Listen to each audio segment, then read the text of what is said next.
मराठा आरक्षण आंदोलक मनोज जरांगे यांच्या आंदोलनातील विविध प्रसंगांचा देखावा सोलापूर जिल्ह्यातील अरण या ठिकाणी साकारण्यात आलाय।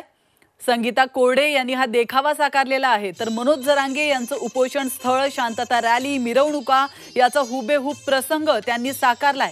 हा देखावा पाहण्यासाठी परिसरातील नागरिक मोठी गर्दी करतात।